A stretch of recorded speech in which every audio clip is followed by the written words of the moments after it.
From the end of September to October this year, the Baise region in Guangxi experienced a large-scale flood disaster, with villages submerged for up to a month. In some areas, water levels rose to approximately 15 meters at their peak. The flooding in Baise, Guangxi has been so severe that villages are submerged. Cows are now living on the third floor, and chickens are perched on rooftops. Why hasn't the water pulled away after so many days? Take a look at this. Videos show that the flood-affected villages have become information islands, with many elderly people and children who are forced to move to upper floors or rooftops, gazing at the vast floodwaters before them. From late September to early October this year, Baise city in Guangxi was hit by 3 consecutive typhoons, Ragasa, Boaloi, and Matmo, along with continuous heavy rainfall. The rainfall exceeded historical averages by more than 5 times, causing some rivers to exceed their warning levels. Floodwaters overflowed and inundated villages and towns, resulting in widespread flooding and severe damage. In the overwhelming floodwaters, cars were swept downstream like toys, with the flood carrying debris from destroyed buildings towards downstream villages. Houses along the roads were also damaged by the flood, and in the affected areas, homes collapsed within seconds. People who lost their homes sat by the roadside, with streets in disarray. Crops and corn were completely submerged, and some farmers were attempting to salvage the last bit of food from the floodwaters. Due to the strong currents, rescuers could only advance slowly by holding onto ropes. All the watermelons in the melon fields were destroyed. The water reached waist-deep levels on the streets, as seen from an adult man struggling to cross a flooded street. A video released by local residents in Baise shows that the consecutive typhoons caused widespread damage, with many houses collapsing and roads becoming waterways, requiring boats to travel. A large portion of farmland was submerged, with crops mostly destroyed. Especially after Typhoon Matmo made landfall in Guangdong on October 5th, it continued to affect Guangxi and Yunnan on the 6th and 7th. 15 rivers in Guangxi exceeded their warning levels due to the flood. According to official reports, by October 18th, Baise city had a total of 365 waterlogged areas, with 122 still not submerged, mostly concentrated in Jingxi City, Debao County, and Tianyang District. Among them, Jingxi and Debao experienced rainfall 8 to 9 times higher than the average for the same period in previous years, making them the most severely affected counties in the flood. After the flood struck, the villages were submerged for nearly a month, and floodwaters have not yet fully receded. A large number of villages were surrounded by floodwaters, and there were periods of water, power, and communication outages. The remaining villagers, mostly elderly people, had to retreat to higher floors and wait for rescue. The Baise region is known for its karst landscapes, featuring caves and underground rivers. The surface resembles a honeycomb, while the underground is like a maze, which causes accumulated water to circulate and stagnate within the cave network, leading to a drainage cycle much longer than in flatland areas. Continuous heavy rainfall acts like water being poured into a sponge, causing poor surface drainage. The ongoing rainfall also raised the groundwater levels, causing water from underground caves and rivers to continuously surge out. This made it even more difficult for some low-lying towns to drain the water quickly. Additionally, the underground drainage system in urban areas are almost non-functional, with limited drainage channels. Despite using more pumps, it remains difficult to drain the water in a timely manner, with water receding only through natural evaporation or slow underground seepage. Furthermore, many household items, including furniture, appliances, and food stocks, were submerged, resulting in significant damage and direct financial losses for families. Some farmers in Guangxi had the rice fields completely submerged, resulting in a total loss of their crops. The rice, which was about to be harvested, was fully submerged in water, causing significant distress. Everyone is helping to harvest the rice, with the water reaching up to their chests. They can only search for and collect the rice in the water. They're taking whatever they can, because if the rice stays submerged too long, it will start to sprout. This year's harvest is a lost cause. All we could do is comfort each other. It's heartbreaking to face flooding during harvest season. Based on the situation shown in the video, it appears these farmlands have suffered total crop loss. Farmers are wading through chest-deep floodwaters, trying to salvage any rice that could still be used. After a year of hard work, their crops and hopes for the future have been completely submerged, and they have not received any help from the government. The destruction of crops is widespread, and a farmer, overwhelmed by the situation, broke down in tears in the field. After a year of hard work, what should have been a bountiful harvest was destroyed by an unexpected flood. For these villages, when the floodwaters finally recede, the real challenges, such as restoring daily life and production, are only just beginning. During the flood siege, the village's water and power supply was cut off, and there was no communication signal, with many of the remaining villagers being elderly or children who are not familiar with modern communication tools and social media. It was difficult to relay disaster information and requests for help. At the start of the disaster, villagers posted help requests on social media, describing flooded homes and urgent shortages. However, many of these posts were quickly removed during review. One post from a Guangxi resident said, "The water has reached the second floor, help," but was deleted within half an hour.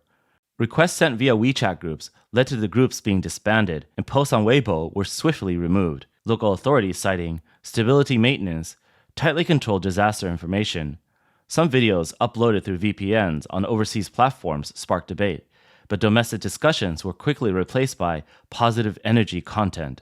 On Weibo's trending list, the flood disaster topic was short-lived, soon overtaken by discussions about the National Day shopping boom. Official accounts posted rescue videos showing soldiers carrying sandbags with dramatic music, but rarely showed the real situation of the affected residents.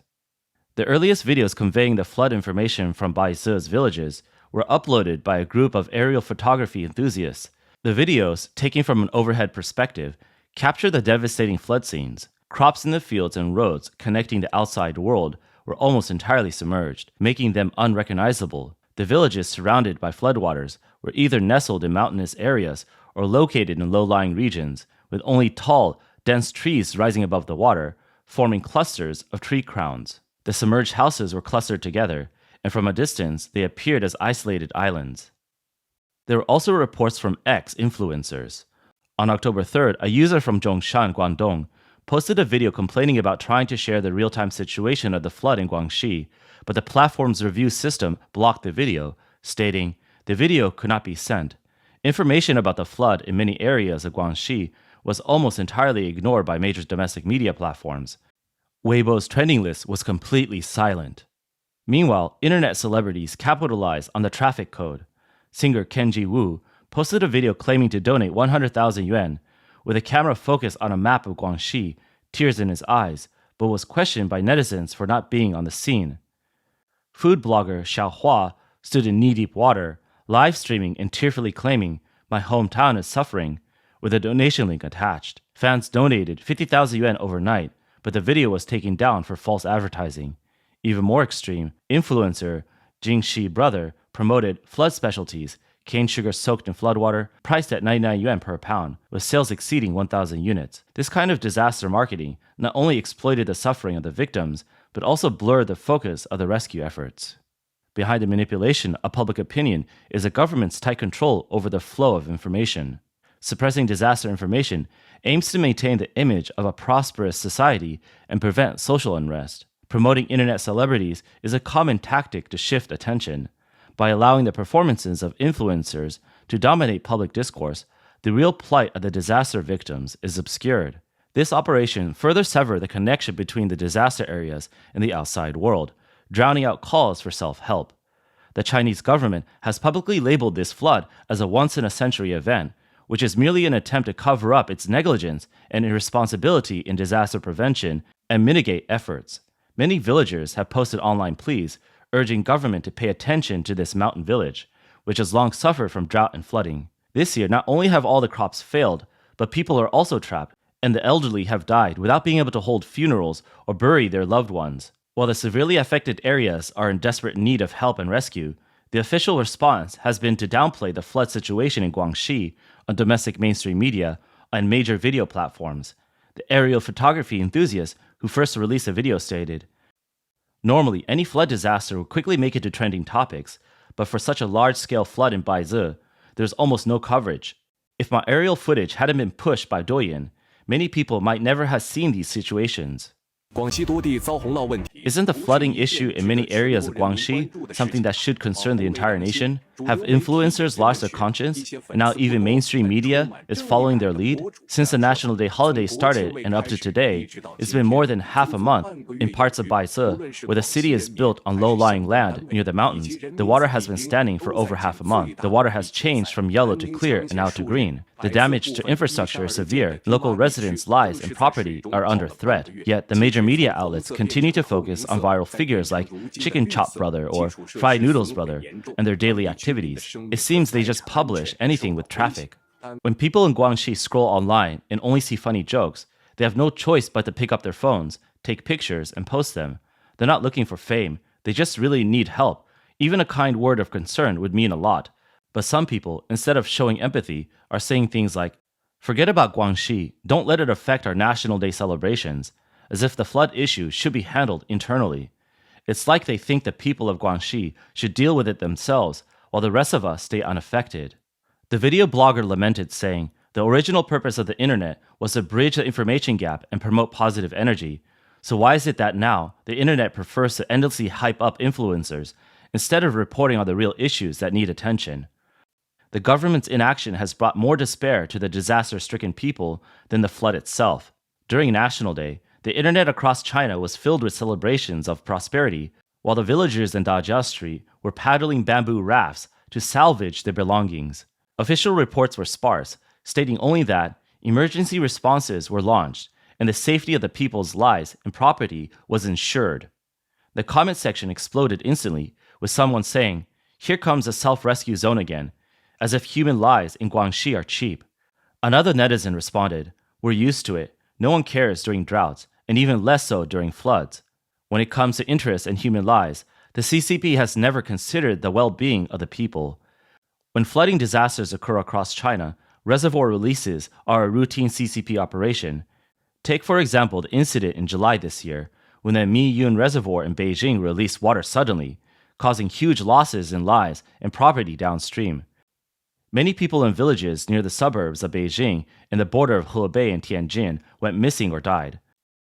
So, when the floods in Guangxi this time worsened, the CCP once again opened the sluice gates, continuing to create tragic sequences under man-made disasters. And in its instinct to cover up, the government intentionally avoided mentioning this in media reports. The Longtan hydroelectric station released water, and many scenic areas below the Hongshui River were flooded. It flooded all the way up to the first floor, causing huge losses. The water came down from the upstream Beipan River in Guizhou, and 2 reservoirs released water, so we too had to endure the release. The Longtan hydroelectric station, located in Tian'e County, Heqi City, Guangxi, released water from its reservoir on October 4th. The sluice gates were closed at 3 p.m. on the 7th, but the water level once again exceeded the warning level. At 4 p.m. on the 8th, the gates were opened again, leading to downstream flooding.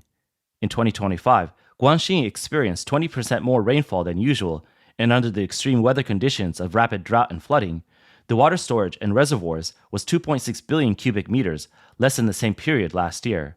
Although the local government activated a level 2 emergency response, the delayed warnings and flawed scheduling resulted in insufficient flood control capacity in major rivers like the Liujiang and Liujiang, making it difficult to effectively divert the floodwaters. After being hit by a typhoon and heavy rains, and with multiple reservoirs releasing water simultaneously, the already heavily affected downstream villages were hit by a catastrophic flood. The double impact of natural disasters and human error left local villages struggling with water and power outages, making basic needs like food, shelter, and transportation a daily challenge. The weakness of Guangxi's flood prevention system is no secret. In Baise, Nanning, and other areas, drainage infrastructure is outdated, and low-lying urban areas lack sufficient drainage pump stations. Rural areas, in particular, rely on the weather for their livelihoods. Although the Ministry of Finance allocated 10 million yuan on October 2nd for disaster relief and sent 44 drainage pumps and 85 boats, much of the aid was stuck in county towns, unable to reach remote villages. In Dajia Street, Jingxi County, villagers used makeshift floating bridges to evacuate the elderly and children, and water was scooped up with basins due to a severe shortage of supplies. The village head, Lao Huang, helplessly said, "There's money for fixing tourist attractions, but no money for repairing drainage ditches." What's even more concerning is the slow response to the emergency.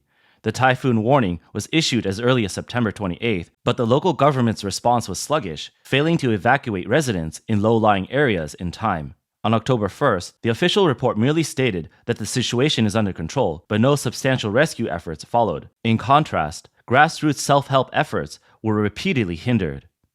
Hu Lei, a compassionate scavenger, became a hero during the Guangxi floods. After the disaster struck, he personally funded the purchase of 90,000 yuan worth of relief supplies, including rice, instant noodles, cooking oil, and sanitary pads, and drove them to the flood-stricken areas in Debao County, Baise City, Guangxi. On October 9th, at the Debao toll station, he was charged 1,180 yuan in highway fees. Hu Lei questioned this, pointing out that when he donated to other disaster areas previously, he had received free passage after notifying authorities in advance. Later, Guangxi's highway authorities responded coldly, offering only a negotiated refund.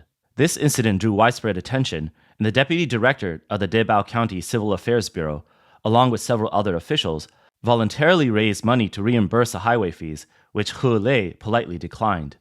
The matter quickly ignited online discussions, with some netizens commenting, "If positive actions are treated like this, who would dare to help in the future? Who would still be willing to do good deeds?"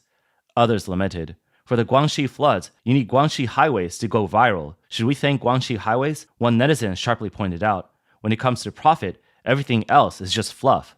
Local governments are more focused on shiny projects than substantive projects. During the National Day holiday, Guangxi allocated hundreds of millions of yuan to tourism promotions, with ads for the scenery of Guilin flooding the media. Yet little funding went into flood prevention infrastructure, reservoir management, drainage systems, and early warning mechanisms. Critical areas that require investment have been consistently ignored. After the floods hit, the government not only failed to act quickly to help, but also callously ordered media platforms to downplay the disaster. The corruption of the Chinese Communist Party is not only reflected in its refusal to do good, but also in its efforts to prevent others from doing so.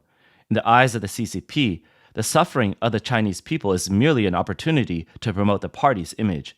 It is a tool used to highlight the party's leadership in leading the people to combat nature and achieve victory, turning the disaster into a propaganda opportunity. Whether the disaster receives attention, or to what extent it does, depends entirely on the CCP's immediate interests. The CCP has never sought to fix the problems faced by the people. Instead, it only fixes those who raise issues. As long as the CCP's regime persists, the disasters and floods faced by the Chinese people will never truly subside, only temporarily receding while waiting for the next rainy season to arrive.